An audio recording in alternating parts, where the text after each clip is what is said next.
Fala galera, beleza? Bem-vindos ao canal. Aqui é Grêmio, Léo Nascimento entrevistando César Lopes, treinador do grupo de transição, sub-21, faz parte do grupo profissional e a galera precisa entender um pouco mais. E o Cezinha vai poder explicar para nós um pouco mais o que foi a sua carreira, é a sua carreira e como está sendo esse ano de 2022 no Grêmio. Obrigado, César, mais uma vez, para poder participar aí com a gente. Eu que agradeço, Léo, o convite. É uma satisfação estar aqui com vocês, falando um pouquinho de futebol e falando do Grêmio. Joia. César, vamos lá então para a gente saber quem é o César Lopes. Eu até ia pegar o teu nome para fazer por completo para passar para a galera, mas conta aí quem é o César Lopes, como ele se tornou treinador, como começou, qual o início, né? Teu início de história. Sim. Bom, comecei, né, com futebol, com o sonho de ser um jogador de futebol. Então, joguei nas categorias iniciais do clube, no Grêmio mesmo, né? Depois de um tempo, vi que as coisas não iam acontecendo, né? Não tinha o talento para me manter, né, dentro do futebol como atleta, né? Ainda cedo já tinha muita a capacidade, gostava muito de parte tática, de entender um pouquinho mais como é que funcionavam as questões do jogo, né? E tinha na cabeça que eu gostaria de voltar para o futebol como treinador, né? Então fui buscar o curso de educação física, né, para me especializar, me formar numa graduação onde eu pudesse começar a atuar. Na faculdade, sim, conheci uma outra modalidade, né, dentro do próprio futebol, né, mas o futsal, né, essa modalidade que eu conheci na faculdade fez com que eu também jogasse a nível mais profissional. Então eu joguei na parte no adulto, né, no profissional de futsal estadual, né, série ouro, série prata, e como era uma atividade que a gente conseguia conciliar os horários, né? Então, da mesma forma que eu jogava futsal, eu estudava, né? E comecei ingressando meu estágio no Grêmio, então eu consegui fazer as três coisas. Então, o futsal me deu muito conteúdo de trabalho técnico, individual, tático, né? O futsal me agregou muito como treinador. Eu conseguia aliar a teoria e a prática. Então, eu estagiava num período, treinava e jogava porque gostava e também trazia muitas coisas do futsal praticando o esporte, e também junto fazia a faculdade e trazia a questão mais teórica. Então eu consegui construir esse desenvolvimento completo, né? Aliar todas as questões num período muito importante da minha vida. Então eu entrei no Grêmio. O que eu entrei no Grêmio? No salão. No salão foi na época da faculdade, 2004, 2007, foi até acho que até 2011 ali eu consegui conciliar, 2010, depois já não consegui mais conciliar. E então eu entrei como estagiário na área de iniciação, ainda na parte mais recreativa do clube, né? Nas escolinhas, onde são aqueles atletas que pagam mensalidade, vão lá ter atividades, aulas durante 2 dias, tem o campeonato interno ali. Comecei a minha experiência no clube nessa maneira. A partir daí fui desenvolvendo, fui para a área competitiva, onde eu fui auxiliar, né, estagiário, a gente auxiliava as categorias, então auxiliei sub-9, sub-10, sub-11, sub-12, sub-13, sub-14, né, e quando estava auxiliando a sub-14, me formei e comecei a trabalhar como treinador. Então fui contratado pelo clube e comecei a trabalhar na sub-9, né. Então fiz todo esse processo de novo agora como treinador. Então sub-9, 10, 11, 12, 13, 14, 16, 17, 19, 20 e agora no aspirantes, na transição, né, fazendo esse trabalho. Então meu crescimento foi todo dentro do clube, passando por todas as categorias. Joia, eu peguei aqui pelo Grêmiopédia, né, que tem o histórico aqui das categorias que treinou aí praticamente o ano. E aí por conta disso, por isso que eu te perguntei quando começou no salão, né? Que coloca que tu estava no sub-9, sub-10 em 2007. Mas se tiver algo diferente, sem problema nenhum. Então, a partir dali, tem um time base que começou naquele período e que tu conseguiu trazer até 2018, 19, 20, ou que ficou, ou que está agora no clube, algum desses jogadores, né, que já vem nessa toada junto? Tá Vai lembrar, correto né? ali. Eu comecei, né, quando eu fui contratado foi 2007, né, então eu entrei em 2004 nos estágios, né, Sim. da faculdade. Em 2007 eu fui contratado. E ali, logo em seguida, eu trabalhei com a categoria 2000, né, que é os nascidos no ano de 2000. E não é uma prática, né, que se repete, mas como as coisas foram acontecendo, a categoria ela vai subindo e eu praticamente fui subindo junto, né? Aconteceu algumas mudanças de comissão técnica, eu também vinha subindo junto com eles. Eu trabalhei bastante tempo com essa categoria. Foi a categoria que eu acho que mais trabalhei jogadores. Claro, depois ela se somava, né? Depois quando vai para o juvenil, júnior, são 3 anos, 2 anos, então se mistura bastante. Então no intervalo ali do 2000, peguei 99 também, 99, 2000, 2001, 2002, né? Foi os jogadores que eu mais trabalhei, mas a 2000 realmente foi a categoria que eu mais fiquei. Então ali tinha alguns jogadores que trabalharam comigo, né? Então, Chapecó, o goleiro, ele começou comigo na Sub-14, né, que hoje está no profissional. Bob Sim foi um jogador que ficou também bastante tempo comigo na categoria. Léo Chu, jogador que também trabalhou no Grêmio, foi vendido. O TT, que hoje está no Lyon, né, foi um jogador também que era dessa categoria 2000. Então teve vários jogadores ali que trabalharam nesse sentido. E muitos outros que passaram durante esse período, né? Ultimamente, Bitelo foi um jogador que trabalhou comigo, né? Já no processo final de formação. Então tem muitos jogadores ainda aí que passaram, já que eu tenho quase 17 anos, 18 anos de clube, então automaticamente passa muitos atletas, né, dentro dessa construção aí de carreira no Grêmio. Difícil de falar qual foi o melhor, né? Foi o 2000, como tu tá dizendo, né? Conseguiu montar assim. Montar não, mas ele se juntou, né? Na verdade, né? Foi uma categoria que foi muito vencedora, né? Tanto na questão de títulos, né? Na base, a gente Na conquistou base. bastante campeonatos, títulos, e também performou e conseguiu lançar. Muitos jogadores também deram certo, né? Viraram jogadores de futebol e estão aí pelo mundo afora, né? Então, da categoria que eu trabalhei desde de pequeno, assim, trabalhando com eles desde pequeno, foi uma categoria que eu vivenciei mais, né, que conseguiu aliar tanto desempenho na base como individual, né, nas suas conquistas individuais aí de carreira. Entendi. Eu ia perguntar qual é o time inteiro, mas a resposta já é por essa.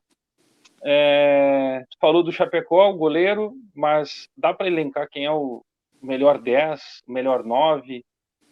Sim, determinado fica meio difícil É de vários difícil, jogadores é que difícil passaram. porque muda muito, né? Passa muito.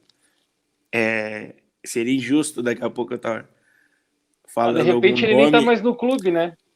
E seria injusto daqui a pouco eu teve 2, 3 na mesma posição e tu tá colocando, né, Claro, essas sim. questões individuais é mais complicado. Teve bastante gente boa aí, né, dentro dessa construção aí também.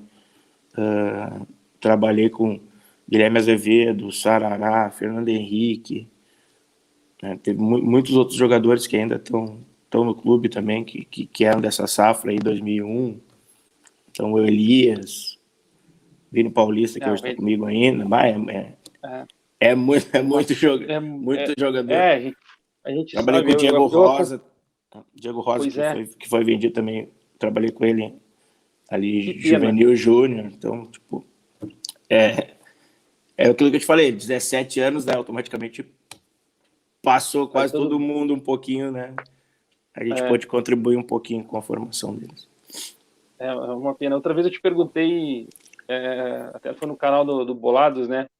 E aí o melhor jogador, tu falou que era sem sombra foi o TT, né? O que mais surgiu, né? Eu comentei que o TT foi o que mais performou, né? Isso. É aquele cara que hoje que trabalhou comigo que conseguiu, digamos, mais performance individual, né? Foi para a Europa, Shakhtar, Lyon, conseguiu um nível ainda de destaque entre esses todos, né? E ainda está em crescimento, né? Ainda está em desenvolvimento, né? Vai Então evoluir muito, né?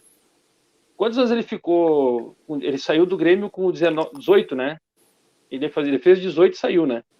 Eu acho que 2000 é isso. foi, acho que 18, isso. 18 para 19, acho que, se eu não me engano. Mas quanto tempo ele ficou contigo? Ele fez A gente não comigo, tem essa. ele fez comigo a 10, a 11, a 12, a 13, a 14, 9, a 19. 16, a 17, a 19 e 20. Deve ter ficado em 8 anos. 8, 9 anos. Não, esses. Aí a gente fala. Muitos falam, né? Diz assim, cara, o Grêmio monta, o clube monta um time que pode ganhar tudo na base, mas quando chega no profissional é 2, 3 no máximo que conseguem performar, né? Esse número não dá para mudar, César? Então, o que falta para esse número ser maior? Do que pegar 10 jogadores e no time titular, vamos dizer assim, e dizer assim, cara, 5 tem que ir pro profissional e jogar. Até vai, né? Mas ele não é titular. Aí o cara, né, acaba sobrando porque tem um outro medalhão que veio de fora. E aí tem todo esse contexto do profissional que a gente sabe. Mas esse número não dá, esse percentual não dá para aumentar? Eu acredito que o Grêmio já trabalha muito bem essa questão das subidas dos atletas, né? Então, todos os anos aí que se passaram aí, a gente pode observar uma quantidade de jogadores oriundos da formação muito grande, né? Agora, tudo que tu fez na base, quando tu vai pro profissional, né, zero, né? A gente comenta assim com os atletas, né? Agora zerou tudo e é uma nova construção. Tu precisa lá agora provar tudo de novo. Não é uma questão de tu só transferir o que tu fez na base e esse contador continua girando. Não, agora é um outro momento, né? E isso é muito individual e particular daquele momento, daquela situação. Então, são vários fatores que eu acho que colaboram para que um atleta consiga despontar, né? Tanto o momento do clube, plantel, posição, carências. Daqui a pouco tu é um atleta da base que chega da posição X e é uma posição carente, tu vai ter mais oportunidade. Daqui a pouco tu é um destaque na base quando tu vai pro profissional. Tem grandes jogadores na posição, então a tua construção é um pouco mais devagar, tu precisa competir internamente, né? Espaço, tu vai ter que construir teu espaço. É uma situação diferente da questão da parte emocional, né, de tu estar jogando ali com a torcida, com 40, 50 mil, com uma responsabilidade grande, com uma cobrança muito grande. Então, são vários fatores que são determinantes para que o jogador consiga, né, desenvolver no profissional como ele desenvolveu na categoria de base. Eu acho que o time certo, né, a comissão técnica do profissional que vai achar, né, que esse time certo de lançar o jogador, né, vai estar trabalhando o dia a dia, né.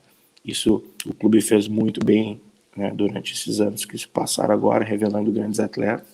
E eu acho que o que potencializa isso é ter uma formação muito boa, né, e esse percentual de jogadores ali trabalhando no plantel profissional, né. E o nosso trabalho da transição também para dar esse suporte, né, tanto para o jogador que ainda precisa um pouco mais de trabalho, um pouquinho mais de treino, de tempo, para que ele consiga amadurecer até chegar no profissional, até mesmo um suporte para o departamento, né? Daquele jogador que daqui a pouco está lá no profissional, mas ainda não está tendo muito espaço, dele voltar aqui, fazer alguns jogos, ter ritmo de jogo, né? Mostrar o seu potencial em jogos, e aí retornar ao profissional. Esse vai e vem é muito importante para que o jogador consiga, né, desenvolver e achar dentro do trabalho o seu time de utilização. Eu ia te perguntar exatamente isso, a questão de como chegar no profissional, né? As etapas. Tu é o cara que está fazendo esse link no Grêmio já há um bom tempo.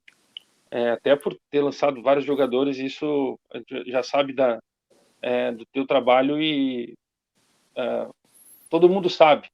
Algumas coisas que a torcida fica assim, pô, o jogador está no profissional e daqui a pouco vai jogar na transição. Aí, né, normalmente a manchete é assim, desceu para transição, voltou, né, aí não está bem no profissional, teve que descer. Não, não é isso, né? Tu está explicando que essa fase ele precisa para ganhar ritmo, precisa ter mais uma parte, né, algo a mais para ser colocado ou até mesmo para ser visto. Mas para ti que tá ali com um grupo montado, participando de uma competição que nem agora está numa competição e daqui a pouco vem eu não sei se não sei, vou falar que estou talvez criando algo. O profissional diga assim, César, preciso que tu coloque esses 4 caras para jogar. Como que é tu gerir isso com o pessoal que está já contigo treinando no grupo e daqui a pouco vem os caras do profissional e eles têm que entrar para jogar e aquele teu grupo que tu treinou batida a semana inteira, 15 dias, só vou ter que tirar e botar esses caras. Como é que consegue fazer isso? Quando tu tem um processo já consolidado, né, dentro do clube, se torna muito natural, porque os atletas já sabem como funciona o processo. Então, o atleta da transição, hoje que ele está na transição, ele já sabe que em certos momentos, né, o profissional vai ter uma demanda, né, vai precisar da utilização de jogadores para dar ritmo de jogo, o jogador está voltando de lesão e precisa de jogar um pouquinho também para poder voltar, N fatores, né? E o atleta já sabe que isso vai acontecer. Até porque quando ele for lá para o profissional, ele vai ter essa condição também, né? Ele vai, às vezes, voltar para a transição e outro que estaria ali vai fazer o mesmo processo. Então, isso já acontece há muito tempo. Então, o atleta já sabe como é que funciona, né? Existe essa transparência, né? A gente também, como o enfoque da formação, ele é um enfoque também individual, né? De tu elevar as capacidades do jogador individualmente, né? A gente sabe da importância que é e trata todo mundo dessa forma, né? De que é um grupo só. E aqueles jogadores que estão hoje no profissional conviveram e viveram com esses que ficaram. Então existe uma união muito grande, né? Eles não são só adversários numa corrida, né, para chegar ao profissional. Não, eles cresceram juntos, eles se ajudam, eles têm uma amizade muito grande. Então esse processo facilita muito essas adaptações. Então, estando consolidado o método de trabalho, fica muito fácil. Eles já sabem que hoje eu vou estar saindo para um companheiro entrar, mas eu também uma hora vou estar entrando e vai ficar aqui um companheiro que vai estar também dando lugar para eu jogar e esse processo é cíclico, né? Então fica bem fácil de lidar com isso. Eles têm todos eles têm contrato profissional também, pode ser, isso também facilita, né? Eles já sabem que eles estão no fio para ficar no profissional e depois fazer, eu acho que talvez por ter um contrato facilite muito esse acesso. E é o processo, né? Realmente é o processo, né? De jogadores que são jovens, estão lá no profissional trabalhando, né? E se a gente for fazer uma comparação, né, tem um momento que o jogador sobe e ele pula já essa etapa, né, de transição. Poxa, ele está desenvolvendo com jogadores de alto nível. Então, esse é um processo que ele está realizando agora, né? Não adianta ele ficar aqui comigo para ouvir algumas informações que ele já estagnou, já está sabendo, já está desenvolvido nesse sentido, a competitividade interna já está sobrando naquele período, então ele precisa agregar outras situações, né? Dar um exemplo aqui, um zagueiro da base que está lá, está tentando marcar o Diego Souza numa bola parada. E não existe melhor crescimento do que esse nesse momento. Só que daqui a pouco ele não tem a chance de estar jogando, né? Porque está no nível de competição, tem outros jogadores na frente dele, ele retorna aqui, joga, né? Volta para o profissional, continua desenvolvendo, mas ele ganha as minutagens de jogo aqui com a gente e continua o desenvolvimento individual dele, coletivo, no nível maior. Então, esse é a jogada, esse é o papel importante da transição aí nesse sentido também. A gente percebe a diferença. Eu acho até que eu já te fiz essa pergunta. Tá fugindo do meu roteiro aqui, mas é tranquilo. O jogador está no profissional e aí daqui a pouco ele desce. Ele desce para não é descer. Eu quero tirar isso porque eu sei que não é. É o grupo principal e o grupo, né, ou o Grêmio B, ou o grupo de transição, né, o grupo principal, né, que é colocado. Ele sobra quando ele vai para a transição. Isso é nítido, né? Eu vi o jogo agora com o Fernando Henrique, por exemplo, tá brincando de jogar contigo, né? Parece que ele tá jogando olhando pro lado, assim, né? Então, de tão fácil que ele joga. Aí depois eu teve uns minutos com o Jonathan Robert, teve com o Pedro Lucas, tô citando os nomes porque que é os que estão circulando no profissional, no principal. E eles sobram. E aí a torcida fica assim, pô, por que eles não conseguem jogar? Ainda mais o Grêmio na Série B. O que acontece? É a particularidade do profissional que a gente acabou conversando. Mas o tempo da maturação, a minha pergunta é relacionada a isso, o tempo da maturação. Como que tu descobre ou se passa por ti para dizer assim, ó, esse grupo aqui tá pronto. Tem alguém que tu tem que avisar para poder jogar pro profissional, pro principal, e o principal traz para cá, ou é o principal que diz assim, César, quero aquele, também acontece isso? Existe uma sintonia muito grande, uma aproximação muito grande, né, da transição com o profissional. Então, como é que funciona? Cada comissão tem a sua dinâmica, né, de observação, né, cada comissão do profissional. Então, agora como funciona? A gente tem os coletivos, né, periódicos ali, né, onde a gente vai no profissional, leva a equipe e ali os jogadores são observados, né. Existe também as observações constantes nos jogos, então lá em Eldorado, principalmente, né, a comissão do profissional sempre presente, né, junto com as coordenações, e a diretoria sempre presente avaliando os jogadores. E a partir de uma demanda do profissional e um pedido do profissional, é que os jogadores eles começam a fazer essa projeção, né? Eles começam a sair da transição e profissional sempre a pedido do profissional, numa demanda, numa visualização de característica, né? De uma adaptação. Poxa, gostei desse jogador, deixei ele aqui um pouquinho. Daí ele começa a trabalhar lá, ele vai ficando, pô, legal, ficou, firmou, não ficou, volta, trabalha mais um pouco. Então existe esse diálogo, essa conversa e principalmente esse monitoramento, né? Nos treinos, nos jogos, onde existem essas avaliações constantes. E a partir daí eles começam, né, a ter esse desenvolvimento, essa passagem aos poucos de ir lá treinar, fica lá 10 dias, uma semana, 15, mantém lá. Isso sempre vem de cima para baixo. Tá? A gente contribui sempre com as informações do que a gente visualiza de característica. Ó, esse jogador que a gente tem, que ele tem determinada característica, faz essa posição, ponto forte é esse, tem esse ponto ainda que não desenvolveu muito bem. Esse diálogo acontece, mas as escolhas são sempre de cima para baixo, né? Na necessidade e na demanda do profissional. Isso acontece contigo também para buscar alguém do sub-20, sub-19, ou alguém lá do sub-17, e tem um cara aqui que vamos jogar ele para cima para ver se ele pula essa etapa, ou essa etapa de ano, né, tem que ser cumprida, ou depende do clube, ou é o jogador que mostra, faz parte do estar pronto, como eu estava te perguntando, né? Da base para a transição existe um pouco mais de respeito ao tempo, ao período, porque não se tem também muita pressa no sentido de não queimar algumas etapas, né? A gente tem essa paciência, essa preocupação, esse cuidado para não acelerar muito os processos. E tem algumas questões da formação que a gente precisa e acredita que é importante o jogador passar, né? Então tem jogadores que, poxa, é importante passar por uma Taça São Paulo.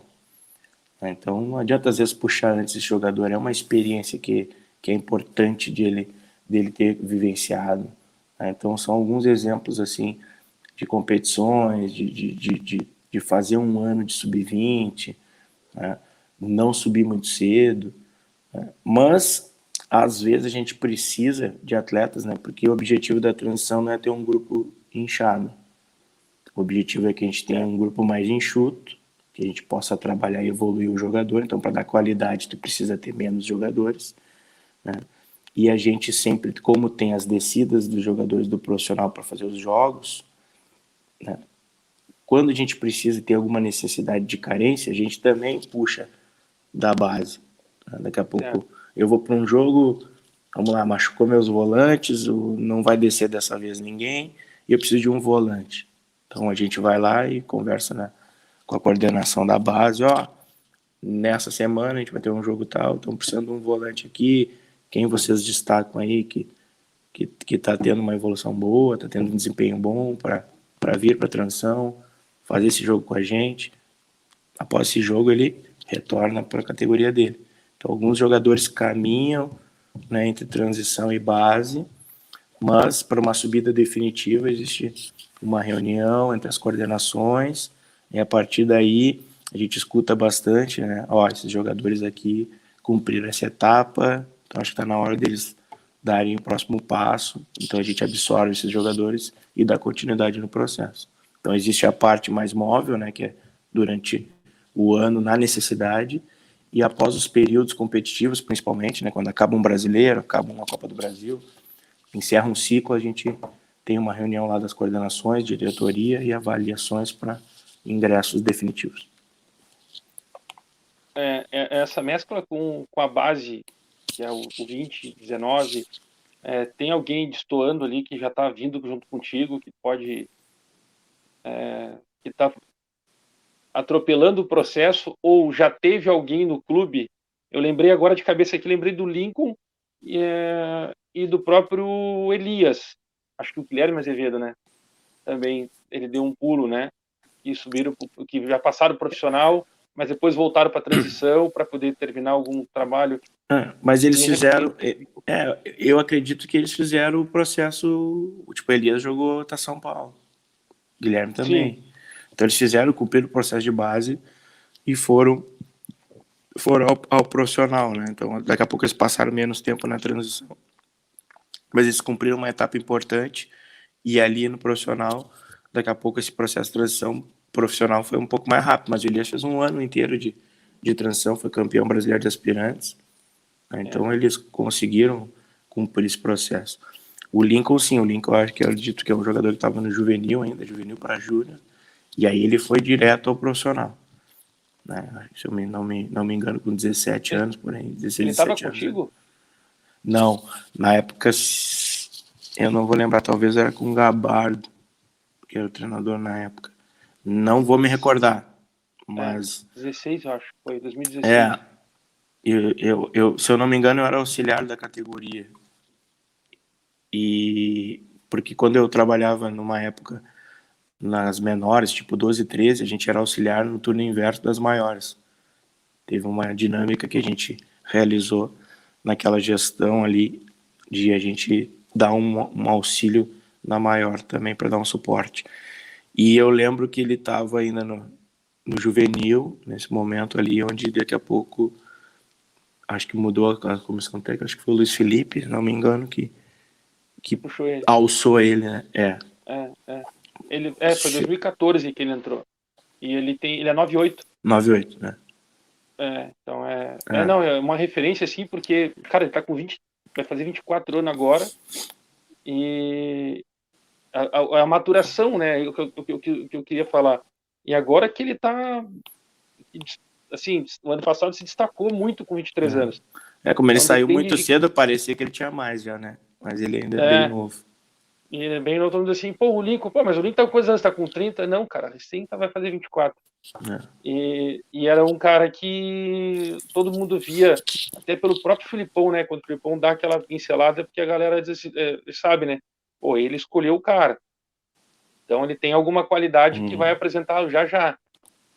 Esse é o detalhe. E aí chega naquele processo que eu te perguntei, que a gente falou antes, até sobre. Eu montei a pergunta assim: ó, conta sobre o projeto Lapidar.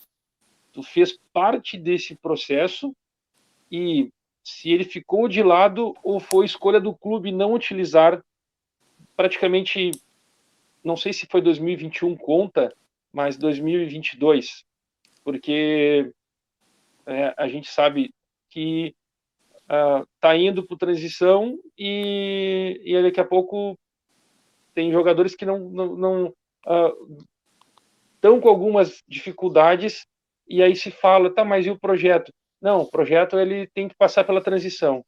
Então aí parece que o Lapidar sumiu, né? E aí eu gosto de lembrar do Luan, né, que foi comentado muito forte, né? E até na mídia saiu, mas o Cebolinha também passou por esse processo do Lapidar especificamente para treinar aquilo ali. E, se eu não me engano, Pedro Rocha. Se tu fez parte, dá o detalhe para mim aí. O projeto Lapidar, ele é um projeto técnico, né, onde a gente desenvolvia trabalhos técnicos específicos, na maioria das vezes, tanto para melhora de alguma deficiência que o atleta tinha, também para um aperfeiçoamento de alguma qualidade que ele tinha. Né? Então existia o setor, né, com profissionais do Lapidar, e eles andavam nas categorias. Então existia uma distribuição de dias, né, onde as categorias cediam aqueles atletas, né, que a gente tinha mapeado nas avaliações. Né? Existia uma avaliação que é o CIA, né, que é a avaliação individual do atleta, onde a gente, em vários quesitos, conversa e distribui notas de avaliações, e a partir dali sair essas demandas individuais. Né? Poxa, então vamos dar um exemplo: o atleta, um centroavante, precisava melhorar o cabeceio ofensivo. Vou criar aqui um exemplo para melhor entendimento. Então, na terça-feira e quinta-feira, um exemplo, tinha trabalho do Lapidar na sub-14. Então, esse jogador saía da categoria, passava lá no Lapidar, um período de 40 minutos, 50 minutos, uma hora, e fazia os trabalhos de cabeceio ofensivo específicos.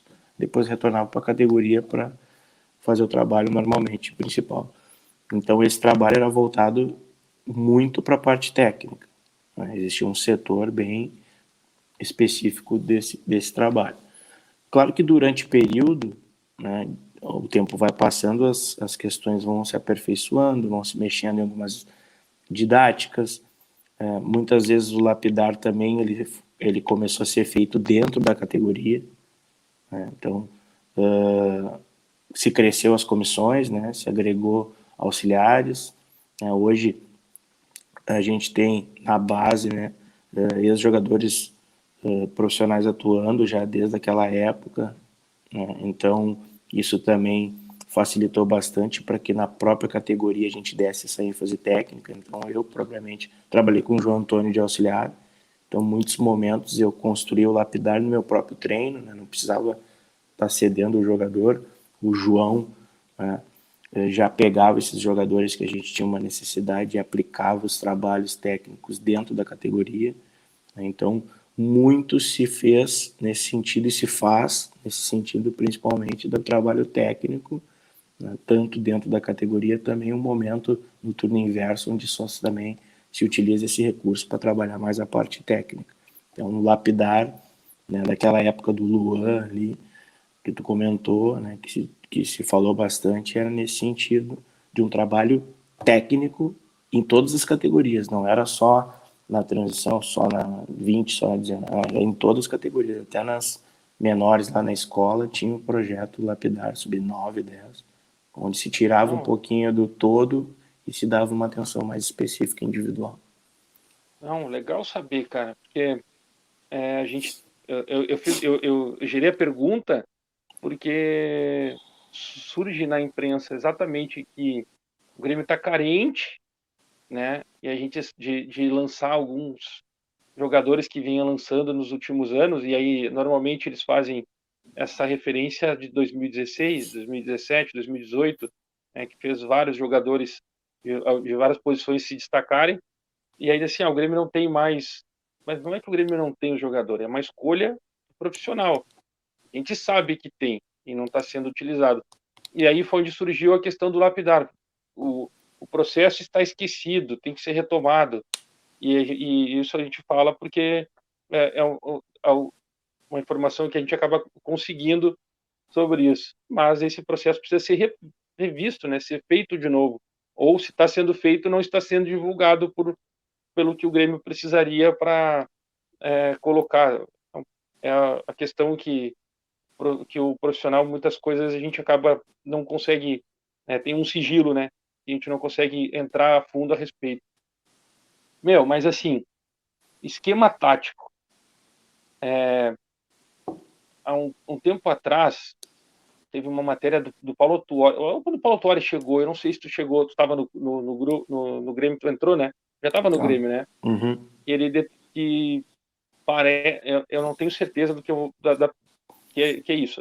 Parece que ele determinou ou ele criou aí o processo de que todas as categorias têm que usar o mesmo esquema para o jogador ir se acostumando, e assim tu já consegue, quando chegar na fase final da sua profissionalização, saber que, preciso tem um jogador que é destaque naquela posição, tem outro, e aí tu consegue revelar vários jogadores, né, por posição.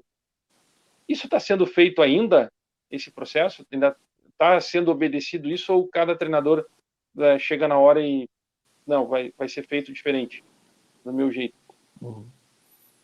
Eu participei, eu estava aqui, eu treinava as categorias menores, né? Na época que o Paulo chegou, né? E ele veio junto com o Edson Aguiar, que era o coordenador da base, né? Que começaram a implementar uma metodologia. E, na verdade, esse momento foi um momento bem interessante, onde a gente desenvolveu e aprendeu muitas coisas, né? Era um momento de mudança do futebol, né? As questões do futebol europeu começavam a se propagar, né, aqui. Então, eu acredito que houve um crescimento muito grande, principalmente em questionamentos, em autoavaliações, e a gente reavaliar nossos métodos, nossos conceitos e começar também a buscar novas experiências. Essa foi uma experiência que a gente passou aqui, né, de um período, né, ele não foi muito longo, né, então se começou um processo, mas ele se desfez, né, pelos resultados, né, e como a gente sabe das gestões aí, houve algumas alterações e o processo se desfez na época, né. Ele ainda estava se encaminhando, né, o pessoal ainda se adaptando a essas novas questões, foi distribuído, né, um sistema base, né, de desenvolvimento, às vezes é vinculado de uma forma equivocada, né, que a gente tinha uma rigidez muito grande, né, mas era um sistema base de desenvolvimento e a partir daí tinha suas variações, né, era um processo que a gente ia desenvolvendo, mas como ele se interrompeu também não tocou muito adiante. Hoje o que acontece? Hoje o que o clube acredita? Né? Como a gente trata de formação, a gente precisa preparar o atleta para diversas dinâmicas, né? Quanto maior o repertório do atleta, melhor para o clube e para o próprio atleta em desenvolvimento, né? Ele saber atuar em várias dinâmicas, sistemas, variações, marcações, padrões, quanto maior for seu repertório tático, né, maior vai ser a adaptação dele ao profissional, até porque o profissional muitas vezes vai rodar bastante comissão técnica, treinadores, eles vão trabalhar com várias pessoas que pensam diferente e atuam diferente. Então, se ele tiver essa vivência e tiver o conhecimento, né, ele tem muito mais leque de opções para conseguir se desenvolver à medida de que as mudanças também na carreira dele vão acontecendo, né. Então, a categoria de base ela trabalha com essas variações, né. O objetivo é formar diversos tipos de jogadores até para o profissional poder absorver, né. Então, ele vai precisar de um volante mais marcador. Precisamos oferecer. Ele precisa de um volante que trabalha mais com a bola no pé, anda mais no campo, pisa mais na área.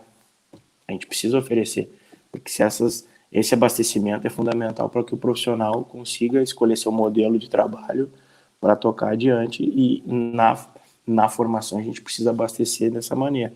Então, o maior nível de repertório hoje é o que vem se desenvolvendo dentro da categoria de base.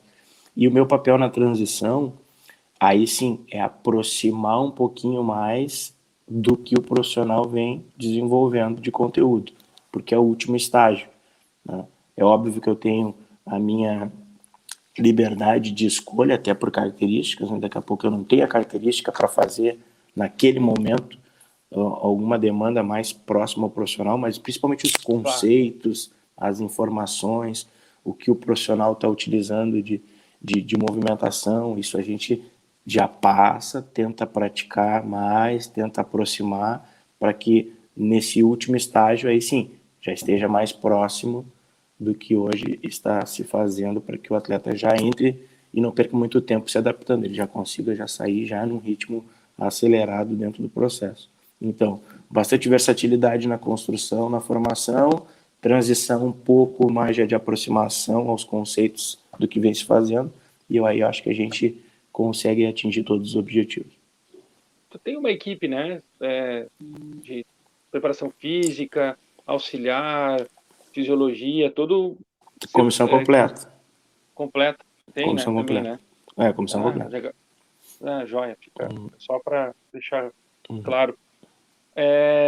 Vamos lá para eu ia te apertar, cara, para te dizer, falou de versatilidade, cara, impressionante como vem o Pedro Lucas na minha cabeça. Eu acompanho ele desde aquele Mundial, dois caras que eu acompanho, ele e o Vitor Bobsin. Só para te ter uma ideia, eu assisto o jogo do Vitor Bobsin até hoje. Uhum. Assisto até hoje. Impressionante como esses dois caras tinham que ter ficado no Grêmio.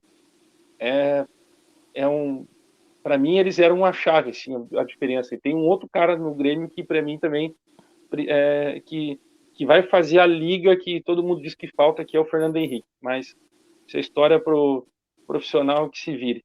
Nós estamos falando de transição para baixo. Cara, vitórias. Desde tua carreira já é vitoriosa.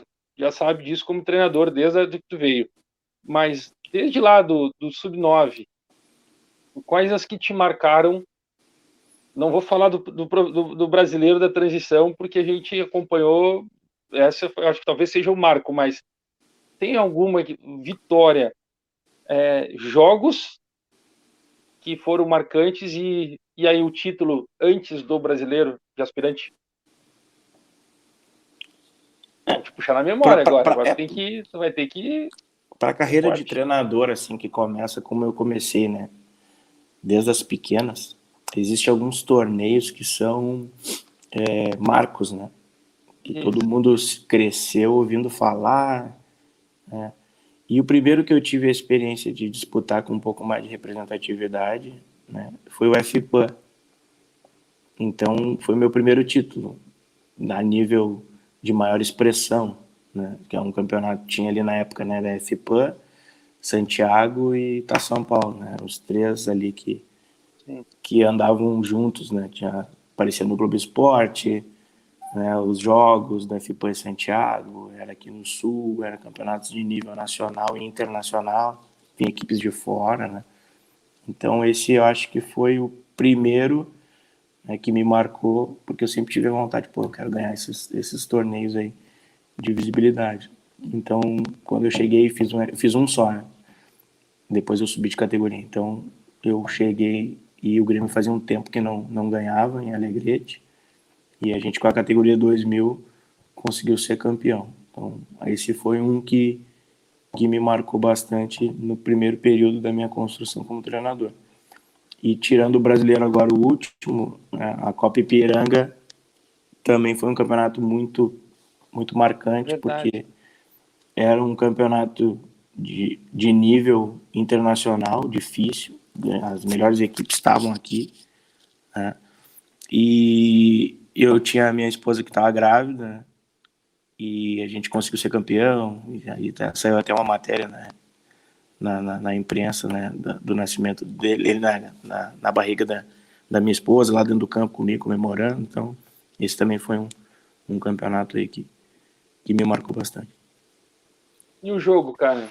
O jogo que te marcou? Pode ser no geral. Aí pode ser do brasileiro também. Eu ia dizer, a final contra o Ceará foi fantástica. Foi perfeito por geral. Tático, vontade, dedicação deles, técnico, né? Acho que foi um jogo, acho que a gente conseguiu atingir um nível muito alto em todos os aspectos. Foi um jogo perfeito. Então, tá refresco na memória ainda. Aquele jogo onde a gente precisava decidir o jogo rapidamente, né? Porque a gente tinha uma desvantagem e era importante trazer a energia da torcida a favor. Então, já saímos muito bem e ganhando. Tomamos um gol num acidente ali, num desvio, e continuamos mantendo o mesmo nível, né? Até pensei em algum momento que esse gol poderia dar uma desestabilizada e, pelo contrário, parece que a equipe ainda foi mais para cima e conseguiu resolver no primeiro tempo o campeonato. Foi uma resposta muito boa. Aquele time estava muito redondo, muito redondo. Conta para mim o bastidor, cara, daquele jogo. O pré-jogo, como é que tu montou? Tá na memória ainda, tu vai lembrar o que tu consegue trazer assim para o marco, né, daquele título. O gol o 2-1, né, o nosso gol no jogo de fora, lá no Ceará, aquele gol foi o gol do título. Porque ali foi um momento que a gente já começou a trabalhar o jogo da volta. Então, eu já entrei no vestiário naquele momento, já incendiando, dando referência àquele gol ali, né, já preparando o espírito da equipe para o jogo da volta, já lá no vestiário pós primeiro jogo. Ali eu já chamei os jogadores e falei que nós, pela capacidade deles de não desistirem, de buscarem o resultado, de buscar o gol que era importante, que eles tinham conquistado o título naquele momento.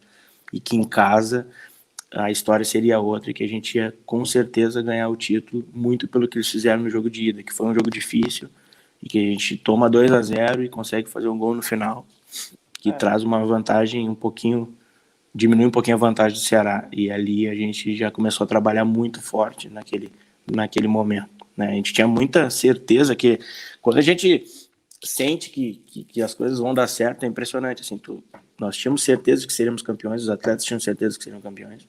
Aconteceu até alguns questionamentos, né, do jogo da volta, né? A gente tinha a possibilidade de mandar em Eldorado, que tinha permissão, tudo, né? E botar na arena. E a gente não queria decidir sozinho, né? Então a gente passou para os atletas, e aí, o que vocês querem, né? Daqui a pouco os atletas podem jogar todo o campeonato Eldorado, podem preferir aonde eles estão mais habituados do que abrir, né? E eles, não, nós queremos na arena, vamos ganhar na arena, com a torcida, pode botar lá que a gente vai ganhar. Então, o grupo tinha muita certeza do que tinha feito durante o campeonato. Conseguimos grandes resultados, né? Eles estavam muito confiantes, num momento muito bom. O clube estava todo unificado para esse título também, presença de todo mundo na arena, né? Então deu tudo certo, assim. Então essas coisas que eu me recordo, assim, da confiança dos atletas, principalmente na escolha do local, já demonstrava que ia dar coisa boa aí. O ano foi ele teve uma oscilação, né? Eu lembro de um jogo contra o próprio Ceará. Acho que foi lá no Ceará que perderam de 2-0. Foi lá. O Jael estava no jogo até. E aí eu ainda comentei, os caras jogaram contra o Ceará com 4 jogadores acima de 23 anos. E o Grêmio não tinha jogador de 23 anos no elenco, né? Era todos 21, todos eu 21. Acho que era 21 não, todos 21. O Pedro Lucas era um que tinha 19. Tinha vários 2002 ali, o Wesley era 2002. O Wesley. Bom, então assim... o Thomas 2002, os laterais, o Thiago 2002. Isso, eles estão exatamente, o Thomas, o Thiago, criou a casca deles ali. E aí, naquele jogo. E aí, depois, na final, que faz essa... Fantástico. Cara, eu assisto, eu gostei demais do jogo. Eu me ligo muito nessa questão, nessa movimentação, até porque também brinquei de jogar, né? Então, depois tive que estudar, como diz o outro.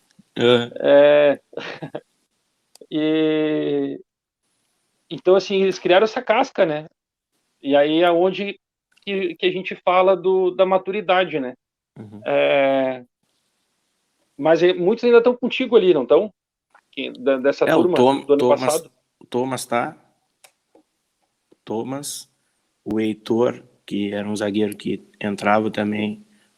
Mas ele tá indo e voltando, né? No principal, né? Aí vai dependendo da demanda do que precisa, né? Esses tempos precisou de um Isso. zagueiro, ele foi, agora ele retornou. Ele tá fazendo esse vai e vem aí da adaptação. O Varela, tá?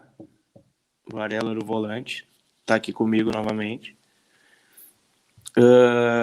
O Wesley tá também comigo, só que o Wesley tá machucado, ele machucou. Vini Paulista tá comigo. Vini Paulista. Sou fã desse guri. Esses aí estão comigo, do grupo que tava o ano passado, naquele ano. O Fernando Henrique não tava, era Varela e Bitelo. É verdade. O Gabriel não passou na tua mão, né? No ano passado, né? Silva, ele pulou, né? O Gabriel Silva saiu, ele saiu da Taça São Paulo. Aí ele foi fazer os trabalhos com um profissional, né? Ele é um profissional que precisou de atletas para fazer a pré-temporada, né? Ele foi destaque ali na Taça São Paulo e foi fazer a pré-temporada. E o pessoal gostou, ele já deu sequência, porque a gente estava se preparando para começar o Gauchão. Isso, verdade, eu lembro. Me fugiu a pergunta que eu te fazia quando eu falei do Gabriel, me fugiu. Cara, mas era isso. A gente falou depois do Filipão que puxou Cebolinha, Lua, Pedro Rocha, mas era por aí. Era isso aí. Fugiu a pergunta, vai ficar para uma próxima. Paciência. Tá. Paciência. Mas, cara, te agradecer. Minha pergunta que ia encerrar o programa, que é a entrevista, que eu faço sempre para as pessoas que são relacionadas ao Grêmio. Fiz para a Patrícia também. A Patrícia até meio que deu uma engasgada. O que é o Grêmio para ti? Que é para botar no geral lá, trazido na emoção. O que é o Grêmio para ti na tua vida? O Grêmio representa muito, né? Porque ele me deu a oportunidade de construir minha carreira, né? Eu devo muito da minha carreira ao clube que me proporcionou isso. Então, sempre vem às vezes aquela pergunta, principalmente quando a gente vai ali ganha um campeonato ou vou fazer uma participação interinamente ali em alguns momentos, né? E aí, como é que é para ti esse momento? Eu falo que é uma forma de eu retribuir tudo que o Grêmio depositou na construção da minha trajetória, né? Então ele me deu a oportunidade de crescer, de desenvolver. Hoje o César Lopes existe muito por causa que o Grêmio me deu essa oportunidade. Eu devo isso ao clube. Então quando eu tenho essa oportunidade, né, de estar ali, como fiz agora jogos no profissional contra o Vila Nova, é uma oportunidade de eu ajudar nesse momento, de retribuir tudo o que o Grêmio proporcionou para minha carreira e para minha vida. Então eu devo muito ao Grêmio e espero estar sempre trabalhando mais, evoluindo mais para poder retribuir aí todos esses anos que ele foi fundamental no meu crescimento. Isso aí, cara. Isso aí. Te agradecer mais uma vez participar aí, né? Usar o teu tempo aí tá no hotel, né? Que tá pro jogo, né? Isso, estamos no hotel. Gaúcho, né? Jogamos às 19. Vai ser transmitido, César? Eu acho que só pela Federação Gaúcha. Não, então vamos acompanhar para dar sequência no trabalho também. Cara, agradecer mesmo de coração, valeu. Eu estou com o teu contato ali, vamos se falando. Não sei se a minha ida na arena agora, a próxima vai ser no último jogo do profissional, do principal, se estiver lá. Poder ter a oportunidade de te dar um abraço. Acho, vamos estar lá sim. A gente se fala. Agradecer mesmo de coração. Valeu, gurizada, que está nos acompanhando aí, então. Não esquece, né, daquele like aí, se inscreve no canal e manda o link para todo mundo para ter mais gremistas saber o que está acontecendo com as categorias de base e a transição do Grêmio Futebol Porto Alegrense. Valeu, forte abraço a todos, até!